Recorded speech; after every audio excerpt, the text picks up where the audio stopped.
राज्य मंत्री परिषद से स्वीकृति हम लोगों ने ले ली है कि हम अपने लैंड बैंक को विस्तारित करें। हर एक जिले से हम लोगों ने प्रस्ताव भी मांगा है, जिसमें अभी लगभग 19,800 एकड़ के प्रस्ताव बिहार के 38 जिलों से हमें प्राप्त हुए हैं। नमस्कार, आर्यन खबर पे आपका स्वागत है। मैं हूं दीपक प्रियदर्शी। बिहार सरकार राज्य में उद्योगों का जाल फैलाना चाहती है। इसके लिए सबसे बड़ी समस्या आती है जमीन की, और कहीं ना कहीं जितने भी बाहर के निवेशक होते हैं वो बिहार में इसलिए निवेश नहीं कर पा रहे क्योंकि उन्हें जमीन उपलब्ध नहीं होती है। अब ऐसे में सरकार ने लैंड बैंक बनाने का फैसला किया है, और लैंड बैंक बनाने के लिए अभी बिहार सरकार के पास यानी अभी लैंड बैंक के रूप में 7,500 एकड़ की जमीन है। अभी और जमीन एक्वायर की जा रही है, लेकिन अभी जितनी जमीन की डिमांड है, जितने निवेशक हैं जमीन की डिमांड है, उनकी डिमांड तकरीबन 20,000 एकड़ की है। ऐसे में सबसे बड़ा सवाल यह है कि इतनी जमीन कहां से आएगी। इस सवाल का जवाब यानी ये सवाल आज बिहार विधानसभा में गूंजा, जिसका उत्तर उद्योग मंत्री नीतीश मिश्रा ने दिया। क्या कहा नीतीश मिश्रा ने, सुनिए। मैंने माननीय सदस्य के प्रश्न के आलोक में 3 पृष्ठ का बहुत ही विस्तृत उत्तर मैंने दिया है, और मैं उसके बाद भी इनका पूरक है। मैं इनको पुनः ये जानकारी दे दूं कि Bihar industrial area development authority, जिसे बियाडा हम कहते हैं, उनके 9 क्लस्टर के तहत 84 इंडस्ट्रियल एरिया कार्यरत है। जो लैंड बैंक शुरुआती दौर में जो बियाडा के पास था लगभग 7,500 एकड़ का था, और जब फिर भूमि आवंटित होते होते हमारा लैंड बैंक कम होता गया, तो 2024 के जुलाई माह में राज्य मंत्री परिषद ने यह निर्णय लिया कि हमें लैंड बैंक का विस्तार करना चाहिए। जो 31 जिले में इंडस्ट्रियल एरिया कार्यरत हैं उनमें भी विस्तार करें, और 7 जिले जहां पर औद्योगिक क्षेत्र कार्यरत नहीं है वहां भी हम औद्योगिक क्षेत्र की स्थापना करें।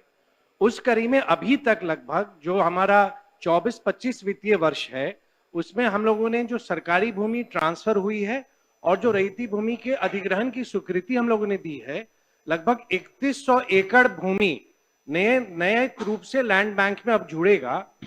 और बिहार के सभी जिलों से कुल लगभग 19,800 एकड़ का प्रस्ताव आया हुआ है, जिसको हम लोग क्रमशः अगले वित्तीय वर्ष में आवश्यकता अनुसार हम लोग उसको या तो अधिग्रहण करेंगे या जो सरकारी भूमि है वो ट्रांसफर होगी।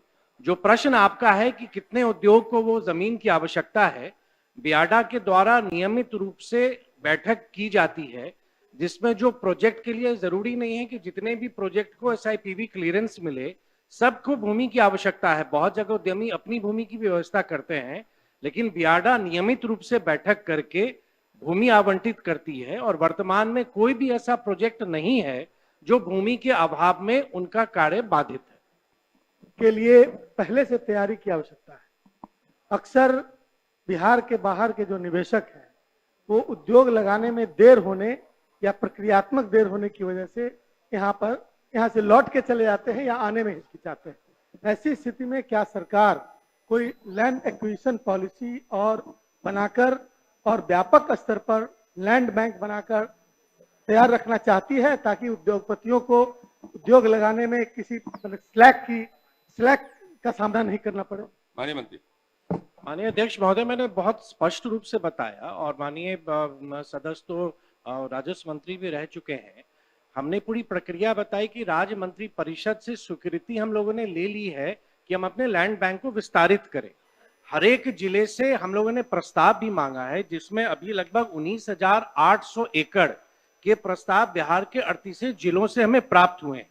उन प्रस्तावों में कहीं कहीं लैंड एक्विजिशन का भी प्रस्ताव है और कहीं सरकारी भूमि ट्रांसफर करने का भी है। तो प्रथम चरण में हम लोगों ने जो माननीय मुख्यमंत्री जी की प्रगति यात्रा हुई, उसमें जितने भी नए औद्योगिक क्षेत्र का विस्तार करने का प्रस्ताव था, उसमें लगभग 2,500 एकड़ अक्वायर करने के प्रस्ताव को विभाग द्वारा स्वीकृति दी गई है, और लगभग 500 एकड़ जो सरकारी भूमि है वो ट्रांसफर हुआ। तो कुल मिला के देखें तो जो हमारा पूर्व से लैंड बैंक था उसमें लगभग 3100 एकड़ हम लोग ने अभी ही जोड़ा है। और मंत्री परिषद का निर्णय जुलाई 2024 का है, क्योंकि बिहार में एक नया औद्योगिक वातावरण बन रहा है और भूमि की हमें आवश्यकता पड़ेगी, इसलिए आगे की सोच के हम लोगों ने ये प्रस्ताव मांगा है। और अगले वित्तीय वर्ष में बिहार के शेष जिलों में भी जो प्रस्ताव आए हुए हैं जो उद्योग लगाने के लिए उपयुक्त पाए जाएंगे, उनको अधिग्रहण की भी कार्रवाई की जाएगी, या जो सरकारी भूमि उपयुक्त रहेगा उसका हस्तांतरित की भी कार्रवाई की जाएगी। बिहार में जमीन एक बड़ी समस्या रही है। पहले भी जब से नीतीश सरकार आई है तो उसके बाद से लगातार बिहार में उद्योगों का जाल फैलाने के लिए, लगातार इन्वेस्टरों को आमंत्रित करने के लिए, उनको लुभाने के लिए एक के बाद एक समिट और कॉन्क्लेव किए गए, लेकिन अभी तक जितने निवेशक बिहार में आने चाहिए थे वो अभी नहीं आ सके, क्योंकि इसकी सबसे बड़ी समस्या यह है कि बिहार में लैंड एक्वायर करना एक बहुत बड़ी समस्या है।